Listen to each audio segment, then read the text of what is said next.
한 주간도 은혜 가운데 사셨습니까? 우리 옆 사람은 인사합시다. 은혜 속에 있는 모습을 보니 너무 좋습니다.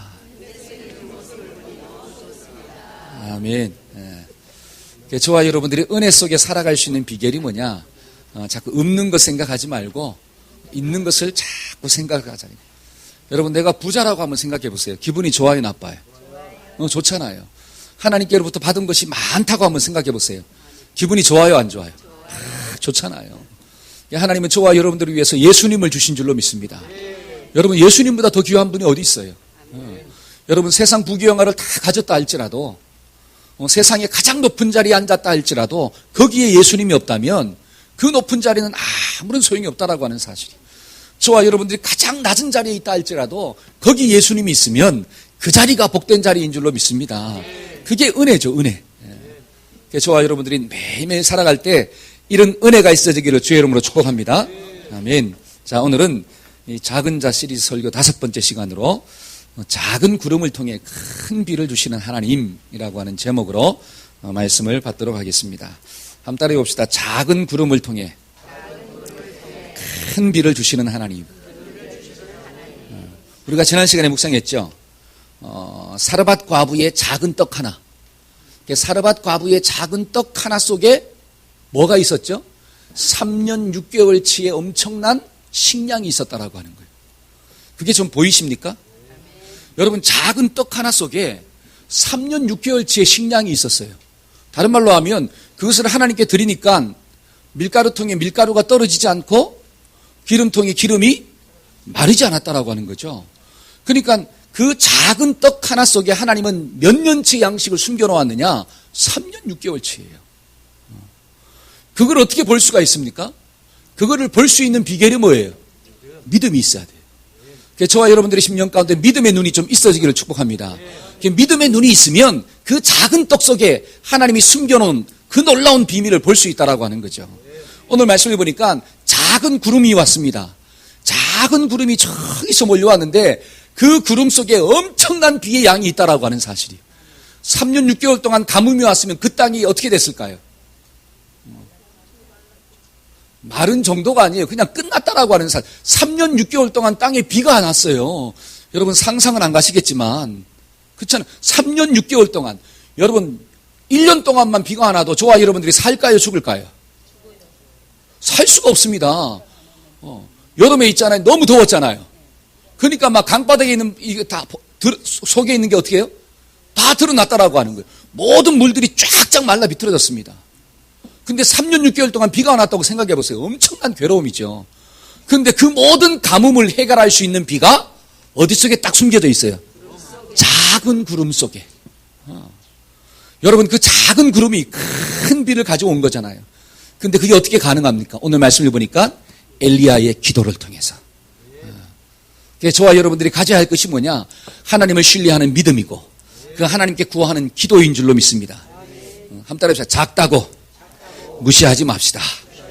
우리 옆 사람한테 얘기했어요. 야, 작다고 무시하지 마. 시작. 여러분들이 가지고 있는 게 작다 할지라도 그렇잖아요. 내가 가지고 있는 게 작아요. 너무 작아요. 근데 그 작은 것 속에 뭐를 심으면 믿음을 심고 거기 속에 기도를 심으면 하나님은 그 작은 것을 통해서 엄청난 역사를 이루어가는 거예요. 문제는 저와 여러분들의 마음 가운데 뭐가 없느냐? 하나님을 신뢰하는 믿음이 없고 그것 붙잡고 기도하는 자세가 없다라고 하는 사실이에요. 그러니까 그 작은 것 때문에 힘들어하는 거예요. 우리가 작은 것 가지고 하나님께 믿음을 가지고 기도합시다. 그러면 큰 기적이 일어나게 될 줄로 믿습니다. 아멘. 자, 오늘 본문에 있는 말씀을 보니까 엘리야가 기도하잖아요. 엘리야가 기도하니까 저기서 뭐가 딱 왔습니까? 손바닥만한 구름이 왔대요. 어떤 우리 이영주 집사님하고 어제 맛있는 거 사가지고 먹었는데요. 우리 이 집사님이 저한테 뭐래요? 손이 엄청 크대, 제 손이. 제가 볼 때는 손이 작아 보이는데 여러분들 볼 때는 제 손이 크게 보이십니까? 작아 보이시죠? 저기 보니까 손바닥만한 구름이 왔대요. 손바닥만한 구름이. 근데 그 손바닥만한 구름 속에 뭐가 있다라고 하는 거예요? 3년 6개월 동안에 가뭄을 해결할 수 있는 엄청난 비의 양이 거기에 다 숨어 있는 거예요. 감동이 없으신 것 같아요. 여러분 그걸 딱 보면서 이야 하나님이 역사하시는구나. 야 이게 좀 나타나야 돼요. 제가 그걸 딱 보면서 하나님이 역사하시는구나 그럼 여러분들은 아멘으로 하답하기를 바랍니다. 야 그걸 보고 하나님이 역사하시는구나. 아멘. 네. 여러분 하나님이 역사잖아요. 하나님이 역사. 근데 그 하나님의 역사가 일어나려면 뭐 해야 되느냐? 기도해야 된다는 거예요. 그래서 오늘 말씀은 뭐냐? 우리가 엘리야의 기도를 통해서 어떻게 기도했길래 하나님의 그 크신 능력을 체험할 수 있었냐라고 하는 거예요. 그래서 저와 여러분들이 엘리야처럼 기도해서 정말 작은 손바닥만한 구름이 좀 보이고 그 구름이 큰 성령의 단비가 되기를 주의 이름으로 축복합니다. 아멘. 그래서 오늘 말씀을 잘 들으시기를 소원해요. 자, 우리 옆 사람하고 인사합시다. 제발 졸지 말고 잘 들어. 시작. 아멘. 자, 엘리야의 기도는 자, 하나님이 주신 약속의 말씀을 붙잡고 기도했다라고 하는 거예요. 자, 읽어봅시다. 하나님이 주신 시작. 하나님이 주신 약속의 말씀을 붙잡고 간구하는 기도입니다. 그러니까 엘리야가 기도했는데 무엇을 붙잡고 기도했느냐? 하나님이 주신 약속을 붙잡고 기도했다 이렇게 나와요. 자, 41절 한번 읽어볼까요? 41절입니다. 자, 엘리야가 시작. 엘리야가 아합에게 이르되 올라가서 먹고 마시소서. 큰 비의 소리가. 자, 엘리야가 지금 아합 왕한테 뭐라고 이야기합니까? 올라가서 먹고 마시라는 거예요. 왜? 큰 비를 주신대요. 그러니까 아합이 엘리야의 말을 듣고 올라갔다라고 하는 거죠. 자, 그러면 아합이 엘리야의 말을 듣고 갔습니다. 그러면 엘리야는 뭐 했느냐? 엘리야는 뭐 했느냐? 42절이에요. 아합이 시작. 아합이 먹고 마시러 올라가니라. 엘리야가 갈멜산 꼭대기로 올라가서 땅에 꿇어 엎드리어 그의 얼굴을 무릎 사이에 놓고. 자, 아합은 올라갔어요. 뭐하러? 먹고 마시려고 올라갔다라고 하는 거죠. 근데 엘리야는 어디로 갔습니까?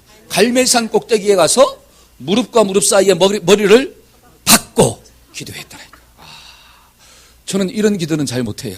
왜냐? 배가 나와가지고 무릎과 무릎 사이에 이게 넣으려고 해도 안 들어가.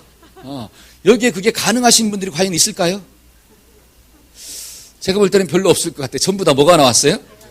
배가 나왔다라고. 근데 이걸 볼 때 엘리야는 날씬했던 것 같아요. 여러분 몸집이 크면 죽었다 깨어나도 이 무릎과 무릎 사이에 얼굴을 넣어서 기도할 수가 없다라고 하는 거예요. 그러니까 엘리야가 날씬했다라고 하는 것을 어떻게 알 수가 있습니까? 아니죠. 3년 6개월 동안 비가 왔어요, 안 왔어요? 먹을 게 있어요, 없어요? 기껏 먹어봤자 까마귀가 주는 것들을 가지고 먹었잖아요. 여러분, 까마귀가 입에다 물고 가져온 것을 먹으면 살이 찌겠습니까? 빼빼 말랐겠습니까? 그걸 보면 알 수가 있는 거예요. 여러분, 사르밧 과부가 주는 떡 하나 먹었는데 그거 먹고 막 살이 쪘을까요? 아니면 말랐을까요? 말랐죠. 그러니까 이 무릎과 무릎 사이에 고개를 넣고 기도할 수 있다라고 하는 사실이에요. 근데 중요한 것은 엘리야는 하나님께 나아가서 뭐 했느냐? 기도했다라고 하는 거예요. 근데 그 기도의 근거가 뭐냐? 기도의 근거. 엘리야가 하나님께 기도할 때 하나님, 내가 지금 아합한테 큰 소리 쳐놨어요. 비가 온다고 그냥 뻥뻥 소리 쳤습니다. 하나님, 그러니까 제발 뭘 좀 주세요? 비 좀 주세요. 이렇게 기도했을까요?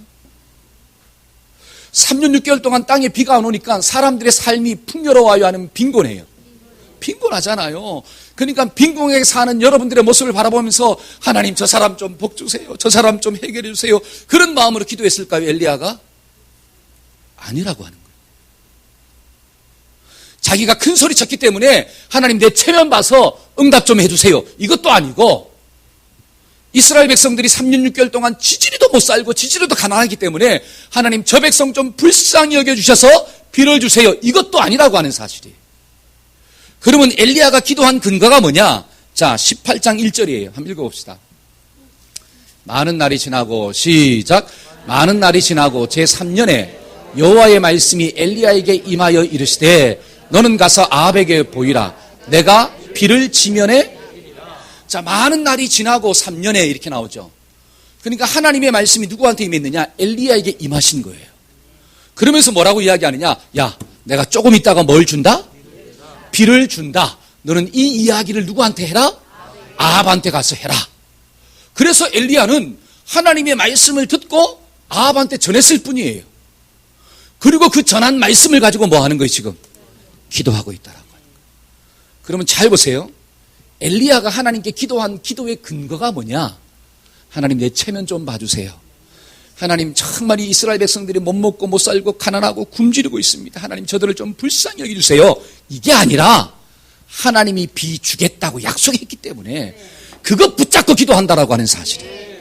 아멘. 이게 놀라운 진리입니다. 놀라운 진리예요. 여러분 잘 보세요. 이 이스라엘 땅에 비가 오는 과정을 살펴보니까 먼저 하나님이 엘리야에게 말씀을 하시더라는 거예요. 불러놓고 말했다라고 하는 거죠.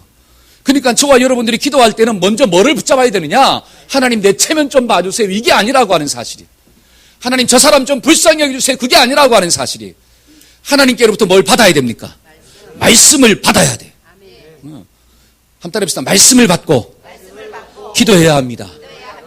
여러분 옆 사람의 구원을 놓고 기도하잖아요. 예를 들어서 자녀의 구원을 놓고 기도하잖아요. 하나님 내 자녀가 불쌍하니까 좀 살려주세요. 이게 아니라 성경을 보니까 주 예수를 믿으라. 그래야만 너와 내 집이 구원을 받을 것이다. 여러분 하나님이 나에게 말씀했잖아요. 그러니까 그 말씀을 붙잡고 기도하는 거예요. 하나님 예수 믿는 사람이 가정으로 들어가면 반드시 모든 사람이 예수 믿는 역사가 나타난다고 하셨사오니 하나님 저 영혼을 좀 구원하여 주옵소서. 여러분 예수님께서 이 땅에 오신 목적이 무엇입니까?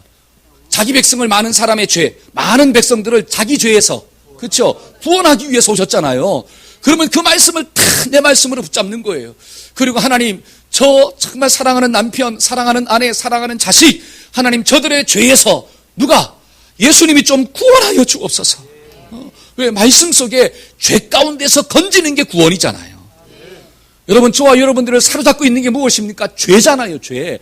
그 죄가 나를 어디로 인도하느냐? 사망의 길로 인도하잖아요. 그러니까 그 죄가 끊어지지 않냐면 저와 여러분들이 땅에서 아무리 잘 먹고 잘 살아도 결국 하나님 앞에 서면 어디로 떨어지느냐? 지옥으로 떨어질 수밖에 없는 거예요. 여러분 성경을 보니까 한 번 죽는 것은 사람한테 정한 것이요. 그 위에는 뭐가 있어요? 심판이 있으리니. 제가 예언할 수 있습니다. 이 자리에 있는 모든 사람들은 뭐가 돼요? 죽어요. 안 죽는 사람 손 들어보세요. 다 죽습니다. 그게 진리이듯이 잘 보세요. 그게 진리이듯이 죽고 난 다음에 하나님 앞에 서는 날이 반드시 어떻게 한다는 거예요? 온다. 그것도 진리예요. 이게 깨달아지기를 주의 이름으로 축복합니다. 그 하나님 앞에 섰을 때 우리가 주님 나라 천국 가는 비결이 뭐냐? 그리스도 예수 안에 있는 자는 결코 정죄함이 없다라고요. 저와 여러분들이 예수 안에 딱 있어야지 하나님이 나를 죄인 이렇게 부르지 아니하시고 너를 의인이라고 부르신다라고요. 아멘. 그러니까 우리가 말씀을 붙잡고 기도하는 거예요. 그래서 말씀이 없는 자는 기도도 안 된다라고 하는 사실이에요. 왜? 기도는 내 뜻을 구하는 게 아니라 하나님의 뜻을 구하는 것이기 때문에 내 뜻을 하나님께 막 관철시키는 게 아니라 하나님의 뜻이 나에게 통과되는 게 뭐예요? 기도라고 하는 거예요. 처음에는 나의 욕심을 가지고 기도합니다. 그러나 나중에는 어떻게 할까요? 나의 원대로 마옵시고 아버지의 원대로 하여 주옵소서. 이게 올바른 기도라고 하는 사실이죠. 때문에 저와 여러분들이 먼저 말씀을 받으시기를 주의 이름으로 축복합니다. 아멘. 자, 우리 에스겔 3 볼까요? 36장 37절. 자, 주 여호와께서 시작. 주 여호와께서 이같이 말씀하셨느니라. 그래도 이스라엘 족속이 이같이 자기들에게 이루어 주기를 내게 구하여야 할지라. 내가 그들의 수요를 양떼같이 많아지게 하되. 잘 보세요.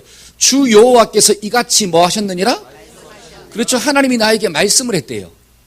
그 말씀이 뭐냐면 뒤에도 보겠지만 그 말씀이 뭐냐면 이스라엘 백성들이 바벨론의 포로로 잡혀가서 몇 년 동안 있다가 70년 동안 있다가 풀려날 것이라고 하는 것을 하나님은 에레미야 선지자를 통해서 말씀해 주신 거예요. 그러니까 70년간 포로 생활을 하다가 풀려난대요. 그게 누구의 말씀이에요? 하나님의 말씀이에요. 자, 그러면 그 하나님의 뜻이라 할지라도 그것을 붙잡고 너희가 뭐 해야 된다? 기도해야 된다라고. 그거를 붙잡고 기도하지 아니하면 하나님의 뜻이 연기될 수 있다라고 하는 사실입니다. 그러니까 하나님이 저와 여러분들에게 뜻을 보여주는 목적이 뭐냐? 뭐 하라고? 기도하라고. 한번 따라 해봅시다. 기도해야 합니다. 아멘. 이것을 깨달은 사람이 누구냐? 다니엘이었습니다. 그러니까 다니엘이 하나님의 말씀을 읽다가 이 뜻을 깨달은 거예요. 그리고 난 다음에 뭐 하기로 결정했느냐? 기도하기로 결정했다 이렇게 나와요. 한번 찾아볼까요? 자, 다니엘서 9장. 자, 한번 보여주세요. 자, 2절에 3절. 곧 시작. 곧 그 통치 원년에 나 다니엘이 책을 통해 여호와께서 말씀으로 선지자 에레미야에게 알려주신 그 연수를 깨달았나니 곧 예루살렘의 황폐함이 70년 만에 그치리라 하신 것이니라. 내가 금식하며 베옷을 입고 죄를 덮어쓰고 주 하나님께 기도하며 간구하기를. 잘 보세요. 뭐를 읽다가? 다니엘이 책을 읽다가. 이 책이 뭘까요? 에레미야가 기록한 말씀이에요. 그 말씀을 읽다가 뭐를 깨달았습니까? 하나님께서 70년 만에 예루살렘의 그 황폐함을 그치게 하겠다라고 하는 것을 말씀을 읽다가 깨달은 거예요. 그러니까 그걸 깨닫고 난 다음에 다니엘이 결심한 게 뭐냐? 내가 금식하며 베옷을 입고 죄를 덮어쓰고 뭐 하겠나이다? 기도하겠나이다. 저와 여러분들이 하나님의 뜻을 붙잡고 기도하기를 축복합니다. 그러니까 자녀를 위해서 기도할 때도 내 욕심대로 기도하지 말고 하나님의 말씀을 읽다가 주의 교양과 훈계로 자녀를 양육해라. 그러면 주의 교양과 훈계가 무엇인가? 그것을 깨닫고 막 부모가 막 금식하면서 기도하기 시작할 때 자녀들은 반드시 잘 되게 될 줄로 믿습니다. 근데 많은 부모들이 뭐 때문에 기도하는 거예요? 그냥 자기 욕심 때문에 기도하잖아요. 하나님 그냥 좀 잘 먹고 잘 살게 하여 주옵소서. 왜 잘 먹고 잘 살려고 그러면 그 뒤에는 답이 없어요. 그러니까 우리가 하나님의 말씀을 묵상하다가 내 자녀를 향한 뜻을 깨닫고 기도하는 거예요. 여러분, 모세의 어머니가 누구일까요? 할렐루야. 요시로 시작되는 게벳입니다. 요게벳. 여러분, 요게벳이 모세가 태어났잖아요. 근데 모세가 어떤 아임을 보고? 아름다운 아임을 보고 준수했다, 아름답다라고 하는 거예요. 그러면 모세의 어머니 요게벳이가 예를 들어서 모세가 잘 생겨서 숨겨서 키웠을까요? 아니라고 하는 거예요. 그냥 모세의 엄마 요게벳이 아름답다라고 하는 그 의미가 뭐냐면 하나님의 뜻을 이 아이를 통해서 봤다라고 하는 거예요. 다른 말로 하나님의 뜻을 깨달았다는, 이 아이를 이 시대 가운데 주신 목적이 무엇인가? 그걸 깨달았어요. 그거를 깨달으니까 석 달 동안 뭐 한 거예요? 바로의 명령을 거절하고 집에서 키웠다라고 하는 사실이죠. 뭐 하면서? 기도하면서. 저와 여러분들의 마음 가운데 그런 요게벳 같은 믿음이 있어지기를 축복합니다. 아멘. 이게 영적인 부모잖아. 영적인 부모. 그러니까 영적인 부모는 자녀를 향한 하나님의 뜻을 발견하는 자예요. 그러면 잘 키우게 됩니다. 그래서 이 말씀을 꼭 붙잡고 하나님 정말로 주님 주신 그 말씀을 붙잡고 내가 승리하는 자가 될 수 있도록 도와주시옵소서. 우리가 한 주도 뭘 붙잡고 삽시다? 한번 따라해 봅시다. 말씀을 붙잡고 살아야 합니다. 그래서 엘리야의 기도는 뭐냐? 약속의 말씀을 붙잡고 기도한 기도였구나. 그 다음에 또 오늘 말씀을 보니까 엘리야의 기도는 응답이 올 때까지 기도했다라고 하는 사실이에요. 한번 따라해 봅시다. 응답이 올 때까지 기도했습니다. 어떤 사람은 여기에는 그런 분들이 있겠지만 한번 기도하잖아요. 큰맘 먹고 뭐 했어요? 막 큰맘 먹고 기도했습니다. 막 주여라고 기도했어요. 그러면 집에 가서 그 다음날 뭘 기다리고 있어요? 응답을 기다리고 있어. 여러분, 운물에서 뭘 찾아요? 숭늉을 찾아.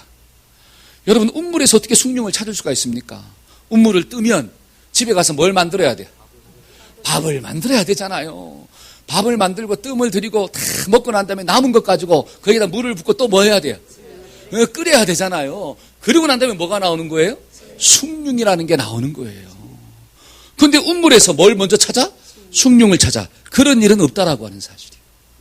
여러분, 엘리야의 기도를 봐도 기도 한번 딱 하고 난 다음에 야 올라가 봐라. 그리고 뭐가 딱 나타났으면 구름도 있잖아요. 손바닥만한 구름이 나타나면 안 되잖아요. 나타나도 어떤 구름이 나타나야 돼? 막 큰 구름이 막 저기서부터 막 먹구름이 쫙 올라오면 엘리야가 막 힘이 나요, 안 나요? 나잖아요. 근데 올라가 봐라. 그랬더니만 있어요, 없어요? 태양은 반짝, 구름은 파래. 두 번째, 올라가 봐라. 그러니까 또 어떻게 돼요? 좀 흐리기라도 해야 되는데 또 하늘은 반짝, 태양은 반짝, 구름은 없어. 몇 번까지 올라갑니까? 7번까지 올라가요. 여러분 같으면 올라갈까요? 올라가는데 쉬워요, 어려워요? 올라갔다 내려와야 되죠. 올라갔다 내려와야 되죠. 엘리야는 안 올라가지만 누가 올라가는 거예요? 사환이 올라가잖아요. 그럼 사환만 힘들까요? 엘리야도 힘들죠. 만약에 말하는 저도 힘들어요. 예를 들어서 장로님 한번 올라갔다 오세요. 올라갔다 왔어요. 근데 없어. 그러면 제가 두 번은 시키지만 세 번째 시키면 미안해, 안 미안해? 미안해. 그렇잖아요. 한 네 번째 시키면 미안한 거야. 근데도 불구하고 어떻게 해야 돼? 시키는 거죠. 왜? 하나님이 뭐 하시니까? 약속했으니까. 약속했으니까. 여러분, 엘리야의 기도가 뭐냐면 응답이 올 때까지 기도한 거예요. 저와 여러분들이 기도할 때 응답이 올 때까지 기도하기를 주의 이름으로 축복합니다. 여러분, 하나님께서 다윗을 기름 부어 왕으로 세웠잖아요. 하나님이 사무엘을 통해서 다윗을 기름 부었다고 해서 다윗이 금방 왕이 되었습니까? 아니에요. 10여 년의 세월이 흘렀습니다. 10여 년의 세월이 흘렀어요. 여러분, 사울이 다메섹 도상으로 가다가 거기서 주님 만났습니다. 빛 가운데 거하시는 주님을 만났어요. 그때 하나님께서 뭐라고 이야기하느냐? 내가 너를 이방인의 사도로 쓸 것이다. 이방인 선교사로 쓰겠다는 거예요. 그러면 주님 만나고 난 다음에 그 다음 날부터 막 이방인의 사도로 쓰임 받았을까요? 아니라고 하는 거예요. 하나님을 직접 만났음에도 불구하고 영적인 체험을 했음에도 불구하고 그가 사명인으로 쓰임 받기까지는 10여 년의 세월이 흘렀다라고 하는 사실이에요. 그러니까 응답은 금방 주어지지 않습니다. 저와 여러분들이 이게 좀 깨달아지기 시작할 때 하나님께 기도하는 역사를 이루는 거예요. 기도하고 뭐 하지 않느냐? 실족하지 않는다라고 하는 사실이죠. 응답이 좀 늦어진다고 해서 무슨 귀신이 안 들어와요? 섭섭 귀신이 안 들어오는 거예요. 많은 사람들은 기도 좀 하고 난 다음에 응답이 없으면 어떻게 해요? 섭섭해요. 누구한테? 하나님한테 섭섭해요. 이게 누구의 공격이냐? 사탄의 공격입니다. 저와 여러분들이 정말로 약속을 믿는다면 항상 기도하고 낙심하지 맙시다. 아멘. 누가복음 18장 1절에 보니까 항상 기도하고 뭐 하지 말아라? 낙심은 하지 말아라. 혹시 기도하다가 낙심하신 분들이 있습니까? 우리 옆 사람한테 좀 얘기합시다. 조금만 더 기도하자. 시작. 그렇죠? 제가 여러분들한테 권면합니다. 조금만 더 기도하시기를 축복합니다. 하나님의 응답이 오게 될 줄로 믿습니다. 아멘. 그래서 하나님의 응답을 마침내 좀 경험하고 하나님, 나도 엘리야처럼 능력 있는 자로 살게 하여 주옵소서. 이런 축복이 있어지기를 축복합니다. 아멘. 두 번째로 엘리야의 기도는 어떤 기도일까요? 한번 볼까요? 엘리야의 기도는 믿음으로 드린 기도다 이렇게 나와요. 뭐로 드렸어요? 믿음으로. 여러분, 기도할 때 제일 중요한 게 뭐냐면 믿음입니다. 그럼 무엇을 믿는 믿음이 있어야 되느냐? 하나님이 하신 약속을 믿는 믿음이 있어야 돼요. 자, 그 밑에 한번 읽어볼까요? 오직 믿음으로. 시작. 오직 믿음으로 구하고 조금도 의심하지 말라. 의심하는 자는 마치 바람에 밀려 요동하는 바다 물결 같으니 이런 사람은 무엇이든지 죽게 얻기를 생각하지 말라. 두 마음을 품어 모든 일에 정함이 없는. 그렇죠. 구할 때는 반드시 필요한 게 뭐냐? 믿음이에요. 그러면 믿음이 뭐냐? 하나님이 주신 약속을 믿는 거예요. 그게 진짜 믿음이에요. 왜? 믿음에는 내용이 있기 때문에. 근데 그 내용은 뭐냐? 하나님의 말씀이거든요. 그러니까 말씀이 없는 사람은 기도할 수도 없고 말씀이 없는 사람은 참된 믿음을 가질 수도 없다라고 하는 사실이에요. 그러니까 기도하기 전에는 반드시 뭘 받아야 되느냐? 하나님의 말씀을 묵상하는 시간들이 있어야 된다라고 하는 거예요. 아멘. 그러니까 엘리야는 기도할 때 하나님이 주신다고 했으니까 그걸 철떡같이 믿어요. 한번 따라해 봅시다. 철떡같이 믿어야 합니다. 시작. 그렇죠. 철떡이면 탁 붙어가지고 떨어지면 돼요, 안 돼요? 안 된다라고 하는 사실이에요. 근데 사탄은 자꾸 어떻게 하려고 그래요? 뛸라 그래요. 여러분, 종이가 있잖아요. 여기 딱 붙어 있지 않습니까? 이게 풀이 전면으로 탁 붙어가지고 전체 쫙 붙었어요. 그럼 이게 뛴다는 게 쉬워요, 어려워요? 어려워요. 근데 뛰는 사람은 뭐를 찾습니까? 틈을 찾아요. 뛰는 사람은 요 붙어 있는 틈을 찾아. 안 붙어 있는 틈 있잖아요. 그거를 비집고 들어가서 어떻게 해요? 자꾸 뛰는 거예요. 그게 찢어지잖아요. 그러니까 저와 여러분들이 하나님께 찰싹 붙어 있으면 절대로 사탄이 뛸 수가 없어요. 근데 두 마음을 품었는데 두 마음을 품으면 틈이 있다는 거예요. 그러면 사탄은 그 틈으로 반드시 비집고 들어와서 어떻게 해요? 뛰기 시작합니다. 그러면 저와 여러분들은 상처난 존재가 되는 거예요. 그러니까 종이가 뜯어버리니까 다 떨어지진 않지만 이 틈이 보이는 데는 찢을 수가 있잖아요. 그러니까 상처난 종이가 되듯이 저와 여러분들의 심령은 상처난 심령이 되는 거예요. 왜? 사탄이 비집고 들어오기 때문에 저와 여러분들은 틈을 보이지 말기를 주의 이름으로 축복합니다. 그게 믿음이에요. 믿음. 두 마음을 제발 품지 말아라. 한번 따라해 봅시다. 두 마음을 품지 맙시다. 시작. 그러니까 누가복음 18장 8절 한번 읽어볼까요? 자, 누가복음 18장 8절입니다. 내가 시작. 내가 너희에게 이르노니 속히 그 원한을 풀어주리라. 그러나 인자가 올 때에 세상에서 믿음을 보겠느냐. 내가 속히 그 원한을 풀어줄 테니까 조금만 더 기다려라. 근데 과연 인자가 올 때 믿음을 보겠느냐. 여러분 잘 보세요. 조금만 더 기다릴 때 뭐가 필요한 거예요? 믿음이 필요한 거예요. 조금만 더 기다릴 때. 근데 과연 인자가 왔을 때 그 믿음 있는 사람을 내가 찾아볼 수 있겠느냐. 저와 여러분들이 하나님이 찾으시는 믿음 있는 자가 되기를 축복합니다. 아멘. 그러면 잘 보세요. 이 믿음은, 내 속에 믿음이 있다라고 하는 것은 뭐로 드러나느냐. 첫째는 뭐로 드러나? 믿음의 언어로 드러납니다. 한번 따라해봅시다. 믿음의 언어로 내 믿음이 나타납니다. 자, 한번 읽어볼까요? 41절 엘리야가 시작. 엘리야가 아합에게 이르되 올라가서 먹고 마시소서. 큰 비소리가.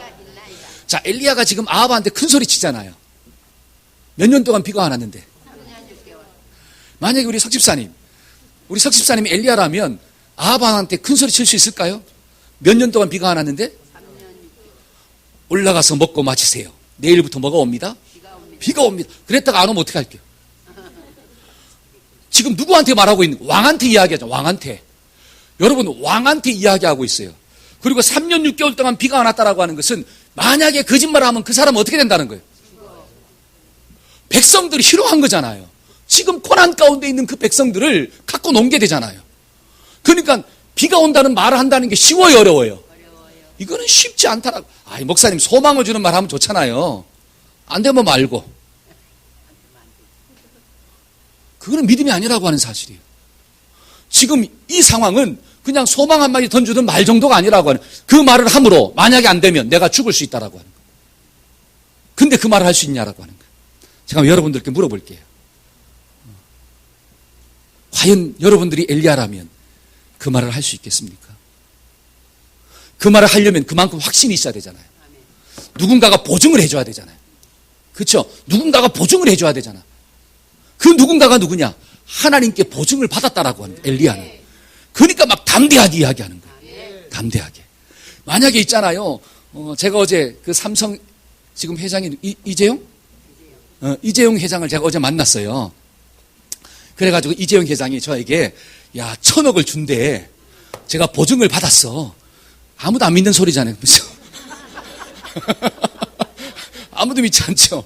근데 실제적으로 받았다고 칩시다. 이재용 회장이 현찰로 나에게 1,000억을 준대. 그러면 있지 않습니까? 여기 어려움 가운데 있는 동역자들이 있잖아요. 얼마면 해결돼요? 고집사, 얼마면 해결돼? 아니, 목사님 한 2억 정도만, 2억? 내가 줄게. 예를 들어서 또 누구, 얘기 좀 해보세요. 5억이요? 내가 줄게. 1,000억 받는 데 있잖아요. 5억 정도 못 주겠습니까? 어떤 사람 10억, 10억 줄게. 이렇게 말할 수 있는 근거가 어디입니까? 이재용 회장이 나에게 1,000억을 준대요. 그리고 막 공증까지 서준 거예요. 예를 들어서 법적인 효력까지 할 수 있도록. 그러면 내가 막 담대하게 이야기할 수 있는 거예요. 담대하게. 다른 말로 하나님은 이재용 회장보다 훨씬 더 높은 줄로 믿습니다. 이 세상의 최고의 갑부보다 더 갑부가 누구냐? 하나님인 줄로 믿습니다. 하나님은 우주 만물을 창조하신 분이 하나님인 줄로 믿습니다. 그 하나님이 나에게 약속하셨다면, 그 하나님이 나에게 말씀하셨다면, 그 정말로 그 믿는 믿음이 있다면 저와 여러분들이 언어를 말할 때 부정적인 게 나갈까요? 긍정적인 게 나갈까요? 부정적인 것은 끊어지고 긍정적인 게 탁 나간다라고 해요. 그게 믿음 있는 사람의 모습이에요. 저와 여러분들이 오늘부터 살 때 우리가 부정적인 언어는 끊어버리시고 긍정적으로 살기를 주의 이름으로 축복합니다. 아멘. 어떤 엄마하고 아이하고 하나님께 기도했어요. 비가 안 오니까 하나님 비 좀 주세요. 하나님 비 좀 주세요. 둘이 막 손잡고 있잖아요. 막 간절한 심정으로 울면서 합심해서 기도했어. 그리고 밖에 나갈 일이 있어가지고 딱 나가는데 이 아이는 하늘이 쨍쨍한데 뭐를 가지고 나? 우산을 딱 들고 나가. 근데 엄마는 뭐를 쓰고 나가느냐? 선글라스를 끼고 나가는 거예요. 여러분, 이 둘 중에 누가 진짜 믿음이 있는 사람입니까? 여러분 같으면 선글라스 끼고 가실래요? 우산 들고 가실래요? 그렇죠. 밖이 아무리 하늘이 파랗고 태양이 내리친다 할지라도 우리가 막 합심해서 기도했다면 적어도 뭐를 들고 가는 수고는 감당해야 돼요? 우산을 들고 가는 수고는 감당해야 되잖아요. 그게 진짜 믿음 아닐까요? 근데 우리는 막 기도하고 난 다음에 삶의 환경을 보니까 막막하잖아요. 그러니까 또 어떻게 살아요? 또 내 마음대로 사는 거예요. 그런 사람이 바로 두 마음을 품은 자예요. 두 마음을 품은 자. 그런 사람은 뭘 받기를 기대하지 마라? 하나님의 응답을 받기를 기대하지 말라고 성경은 이야기합니다. 저와 여러분들이 정말 하나님 앞에 자식 키울 때 자녀가 잘 될 줄로 믿으십니까? 아멘. 아멘. 그러면 지금 모습이 좀 부족하다 할지라도 믿음의 언어를 선포하고 살아야 돼요. 그래야지 그게 한 마음을 가지고 섬기는 거예요. 근데 기도는 그렇게 해놓고 말은 어떻게 해요? 부정적이고 상황적인 말이 나간다면 그 사람은 두 마음을 품은 부모예요. 그런 부모는 하나님께로부터 응답받기를 뭐하지 마라? 기대하지 말라는 거예요. 저와 여러분들이 한 마음을 품고 살기를 주의 이름으로 축복합니다. 아멘. 자, 로마서 10장 10절 한번 읽어볼까요? 자, 로마서 10장 10절입니다. 자, 사람이 마음으로 믿어 의에 이르고 입으로 시인하여 구원에. 잘 보세요. 마음으로 믿은 것은 반드시 뭐로 드러나게 되어 있습니까? 입으로 시인하게 되어 있습니다. 그러니까 마음으로 믿어진 것은 반드시 뭐로 나오느냐? 믿음의 언어로 고백된다라고 하는 거예요. 그래서 내 속에 있는 믿음은 뭐로 드러나는? 언어로 나타나는구나. 그래서 예수 믿으면 뭐가 바뀌느냐? 언어가 바뀌는 거예요. 두 번째로 여러분 내 속에 있는 믿음이 무엇으로 드러납니까? 미래에 대한 확신으로 나타나는 거예요. 미래를 볼 수 있다라고 하는 거죠. 자, 믿음은 한번 읽어봅시다. 시작. 믿음은 바라는 것들의 실상이요 보이지 않는 것들의 증거니 선진들이 이로써 증거를 얻었느니라.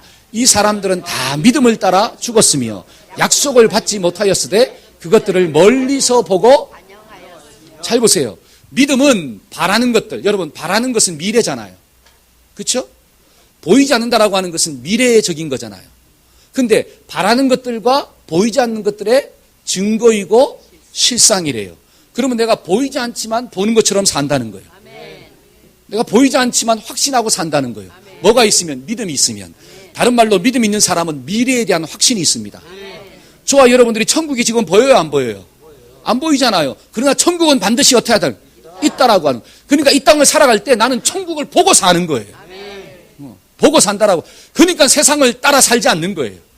이게 진짜 믿음이죠. 그러니까 믿음은 미래에 대한 뭐가 있느냐? 확신이 있구나. 왜? 하나님이 나와 함께 하시고 하나님이 역사하니까. 그래서 믿음은 바라는 것들의 실상이요 보이지 않는 것들의 증거다. 저와 여러분들은 제발 보고 기도하기를 주의 이름으로 축복합니다. 엘리야는 봤을까요? 안 봤을까요? 구름을. 봤습니다.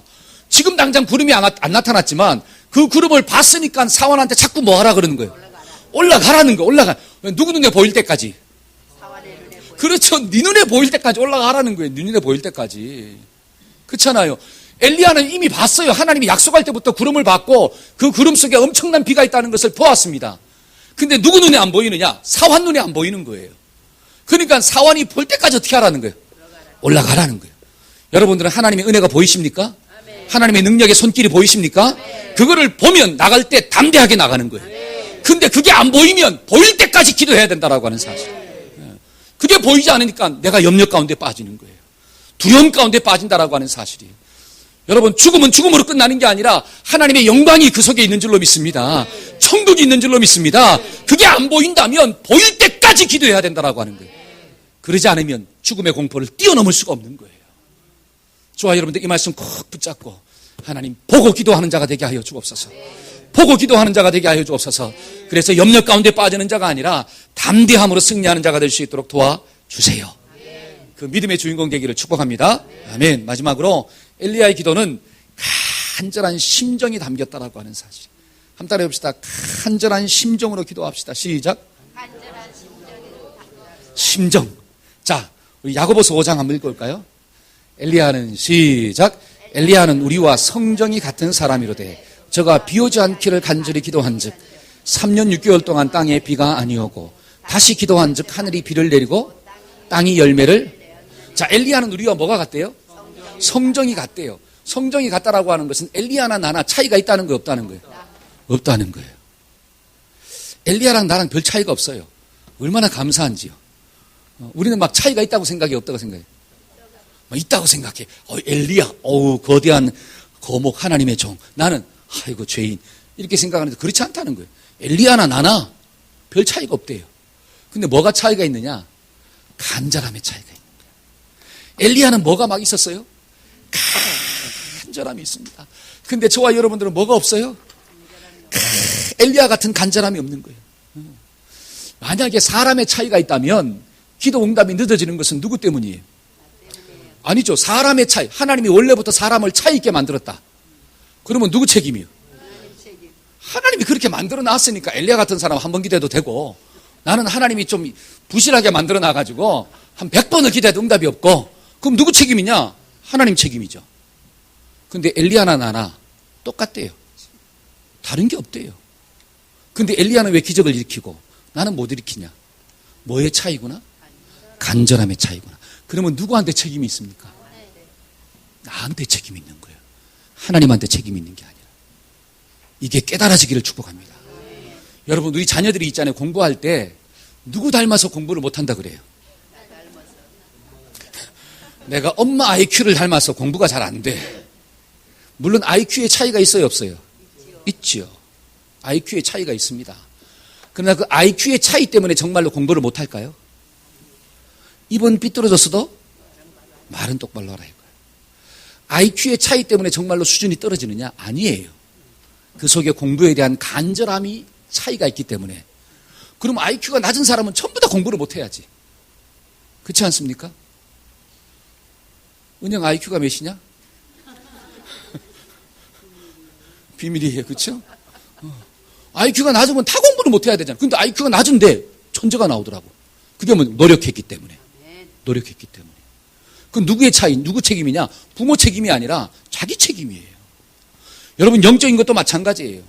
기도도 사람을 하나님이 차이 있게 만들어서 응답이 늦어지는 게 아니라 내 속에 영적인 뭐가 없어요? 간절함이 없어요. 저와 여러분들이 정말 영적 간절함을 가지고 살기를 축복합니다. 오늘 이 시간에 말씀을 받을 때도 마찬가지예요. 막 목마른 사슴이 시냇물을 찾듯이 막 갈급한 심령으로 하나님의 말씀을 받으면 제가 그냥 말씀만 읽어도 여러분들은 막 은혜가 됩니다. 그 말씀이 여러분들의 심령과 골수를 막 찔러 쪼갭니다. 근데 내가 아무리 막 소리치고 막 외쳐도 그 속에 간절함이 없으면 그 말씀이 들어왔다가 그냥 나가버리는 거예요. 그러니까 전하는 자도 문제가 있겠지만 진짜 문제는 뭐냐? 말씀을 듣는 우리의 자세라고 하는 사실. 저와 여러분들이 하나님의 말씀을 받을 때 정말 갈급한 심령으로 받으시기를 축복합니다. 여러분, 누가복음 18장에 보니까 기도에 대한 비유를 말씀하실 때 예수님이 한 과부를 이야기하고 있어요. 불의한 재판관이 있는데 이 재판관은 누구냐? 하나님을 두려워하지도 않고 사람을 무시하는 사람이다. 근데 한 과부가 있는데 그 과부 속에 그 한이 얼마나 큰지, 얼마나 한 맺혔으면 하나님을 두려워하지도 않고 사람을 무시하는 그 사람을 끝까지 찾아가가지고 그 사람을 굴복시키겠냐라고 하는 거예요. 이해가십니까?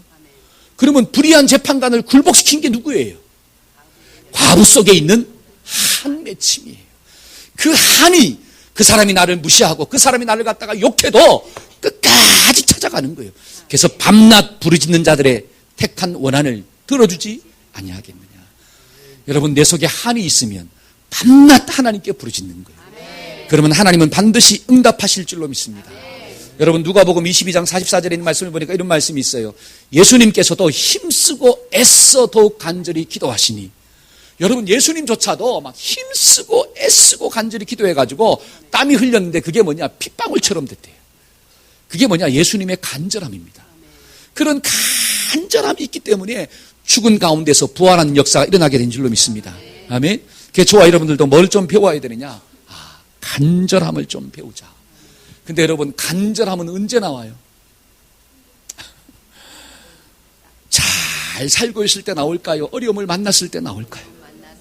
물론 다윗 같은 사람은 백향목 궁에 거할 때에도, 왕으로서 백향목 궁에 거할 때도, 야, 하나님의 언약궤는 저 천막에 있는데 나만 이렇게 좋은 데 살아서 되나, 이런 막 하나님에 대한 간절함이 있었어요. 근데 사람은 죄성이 있어가지고 조금만 잘 살면 뭐가 풀려요? 영적인 나사가 풀려. 그래가지고 자꾸 멀어지려고 하는 거야. 그때 하나님께서 영적인 나사를 좀 쪼이기 위해서 뭘 주시는 거예요? 고난이라는 걸 주는 거예요. 만약에 그런 분들이 있다면 우리가 하나님 앞에서 무엇을 회복합시다? 간절함을 회복합시다. 하나님을 향한 그 간절함을 가지고 주님만 바라보라고 하나님이 나에게 지금 고난을 주셨구나. 저는 이왕이면 여러분들이 백향목 궁에 거하면서도 하나님을 향한 간절함이 있어지기를 축복합니다. 아멘. 그러나 만약에 내가 백향목궁에 거하지 못하고 고난 가운데 있다 할지라도 그 마음속에 하나님을 향한 간절함만 회복되면 하나님의 능력을 경험하는 주인공이 될 수가 있구나. 그래서 이 말씀 꼭 붙잡으시고 나도 약속의 말씀을 붙잡고 기도하고 또 믿음으로 기도하고 하나님 앞에 간절함으로 기도해서 그 작은 비가 성령의 큰 비가 되기를 주의 이름으로 축복합니다. 아멘. 기도합시다. 우리 한번 말씀 붙잡고 기도할 때 하나님, 나도 엘리야 같이 성정이 같은 사람이지만 정말 간절함이 있어서 하나님 앞에 기도함으로 응답받는 종 되게 해주세요. 기도함으로 하나님의 능력을 체험하고 살아갈 수 있도록 도와주세요. 내 삶에 순응하고 사는 것이 아니라 내 삶을 거스리고 하나님의 뜻에 순종하는 믿음의 종이 될 수 있도록 도와주옵소서. 우리 한번 통성으로 기도하는 시간을 가지겠습니다. 기도합시다.